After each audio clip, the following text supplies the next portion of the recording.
আচ্ছা, আজ আমরা আলোচনা করছি নিক আর অ্যামি ডানের সেই রহস্যময় ঘটনাটা নিয়ে। মানে উধাও স্ত্রী, তাই তো? হ্যাঁ, একদম। ওই যে উধাও স্ত্রী নিখোঁজ রহস্যের গভীরে, এখান থেকেই তো সবটা জানা। হুম, ঠিক। ঘটনাটা শুরুই হয় খুব নাটকীয়ভাবে। ওদের পঞ্চম বিবাহবার্ষিকীর দিন। আর সেদিনই অ্যামি ডান হাওয়া। হ্যাঁ। আর বাড়িতে সব লণ্ডভণ্ড ধস্তাধস্তির চিহ্ন। স্বাভাবিকভাবেই সন্দেহটা গিয়ে পড়ে স্বামী, মানে নিকের ওপর। শুরু থেকেই বিষয়টা কেমন যেন ঘোরালো, তাই না? অবশ্যই। আর দেখুন, বাইরে থেকে দেখলে তো মনে হবে বাহ, কি দারুণ কাপল। অ্যামি সুন্দরী, স্মার্ট, ওই যে বিখ্যাত অ্যামেজিং অ্যামি বইগুলো, তারই অনুপ্রেরণা। হ্যাঁ, আর নিকও বেশ হাসিখুশি, চার্মিং। কিন্তু ভেতরে ভেতরে কিন্তু অন্য গল্প। মানে ওদের সম্পর্কটা আসলে একদম ভেঙে পড়েছিল। কারণটাও তো গুরুত্বপূর্ণ। দুজনেই চাকরি হারায়, তাই না? নিউ ইয়র্ক ছেড়ে। হ্যাঁ, নিকে ছোটবেলা শহরে ফিরে আসতে হয়। এই সব মিলিয়ে মানে অর্থনৈতিক চাপ, সম্পর্কের টানাপোড়েন, সবটা বেশ বিষিয়ে গেছিল। অ্যামির নিখোঁজ হওয়াটা তো এই প্রেক্ষাপটে ঘটে। একদম, সূত্রটা এটাই বলছে। তারপর পুলিশ তদন্তে নামে আর অ্যামির একটা ডায়েরি পায়, তাই না? হ্যাঁ, ওই ডায়েরিটা। আর সেখানেই আমি লিখেছে যে সে নিককে ভয় পেতে শুরু করেছে। উফ, এর সাথে আবার ওই বিবাহ বার্ষিকীর ট্রেজার হান্টের কিছু সূত্রও পাওয়া যায়। অদ্ভুত সব ক্লু। ঠিক। আর টিভিতে নিকের আচরণটাও কেমন যেন স্বাভাবিক লাগছিল না অনেকের কাছে, একটু যেন বেমানান। আর তার ওপর জানা গেল যে নিকের একটা অ্যাফেয়ার ছিল। হ্যাঁ, এই ব্যাপারটা সামনে আসার পর তো মানে পরিস্থিতি পুরো ঘুরে গেল। মানে সবাই ধরে নিল নিকই দোষী। বলতে গেলে তাই। জনমত খুব দ্রুত নিকের বিরুদ্ধে চলে গেল। মিডিয়াও ঝাঁপিয়ে পড়ল। ডায়েরি, নিকের ওই অদ্ভুত আচরণ, তার উপরই অ্যাফেয়ারের খবর, সব মিলিয়ে লোকে প্রায় ধরেই নিল যে নিকি তার স্ত্রীকে খুন করেছে। মিডিয়া ট্রায়াল যাকে বলে আর কি। একদম। নিককে প্রায় ভিলেন বানিয়ে দেওয়া হলো। কিন্তু এখানেই তো আসল টুইস্টটা। জানা গেল অ্যামি মরেনি। হ্যাঁ, এটাই তো গল্পের সবচেয়ে বড় মোচড়। এটা কিভাবে সম্ভব হলো?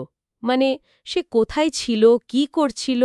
আসলে অ্যামি মরেনি, কারণ সে পুরো ঘটনাটা সাজিয়েছে অত্যন্ত ঠান্ডা মাথায়। সাজিয়েছে? মানে নিজেই নিখোঁজ হওয়ার নাটক করেছে? শুধু নাটক নয়, একেবারে নিখুঁত পরিকল্পনা। সে নিকের অ্যাফেয়ারের কথা জানতে পেরেছিল আর তারই প্রতিশোধ নিতে চেয়েছিল। কি সাংঘাতিক! হ্যাঁ, সে নিজের রক্ত ছড়িয়েছে, মানে আসলে কেনা পশুর রক্ত। বাড়ি লণ্ডভণ্ড করেছে, ডায়েরিতে মিথ্যে লিখেছে, সব করেছে যাতে মনে হয় নিক তাকে খুন করেছে।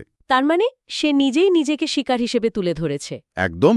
সে আসলে শিকারী, শিকার নয়, একজন মাস্টার ম্যানিপুলেটর। মিডিয়াকে ব্যবহার করে নিককে দোষী প্রমাণ করার ছক কষেছিল সে। ভাবা যায় না। কিন্তু তার প্ল্যান তো শেষ পর্যন্ত পুরো সফল হয়নি, তাই না?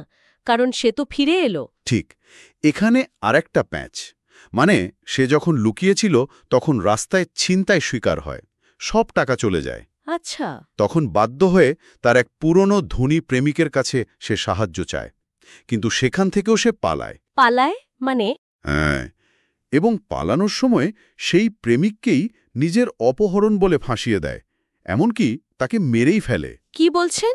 হ্যাঁ, তারপর সে যখন ফিরে আসে তখন সে মিডিয়ার চোখে একজন হিরোইন, মানে যে মৃত্যুর মুখ থেকে ফিরে এসেছে। নিকের প্রতি যা সহানুভূতি ছিল সব তখন অ্যামির দিকে। তার মানে নিক সত্যিটা জেনেও কিছু করতে পারল না? পারল না, কারণ সে যখন সবটা ফাঁস করার কথা ভাবছে ঠিক তখনই অ্যামি আরেকটা বোমা ফাটায়। কি সেটা? সে ঘোষণা করে যে সে প্রেগনেন্ট, নিকের বাচ্চার মা হতে চলেছে, যদিও সেটাও আসলে কৃত্রিমভাবে গর্ভধারণ করা। ও মাই গড! হ্যাঁ, এই চালে নিক পুরোপুরি আটকে যায়। বাচ্চার কথা ভেবে সমাজের চাপে সে আর সত্যিটা বলতে পারে না। আর ওরা একসঙ্গেই থেকে যায়। হ্যাঁ, এটাই সবচেয়ে অদ্ভুত আর অস্বস্তিকর ব্যাপার।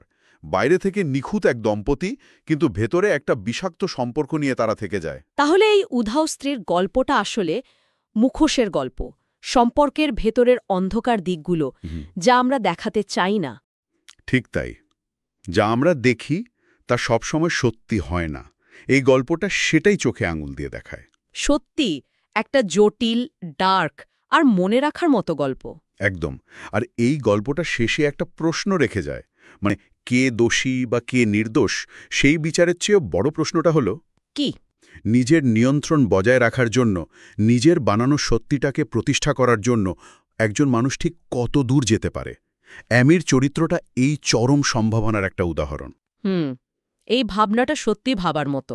এই চিন্তাটাই হয়তো শ্রোতারা এই আলোচনার পরেও নিজেদের সঙ্গে নিয়ে যাবেন।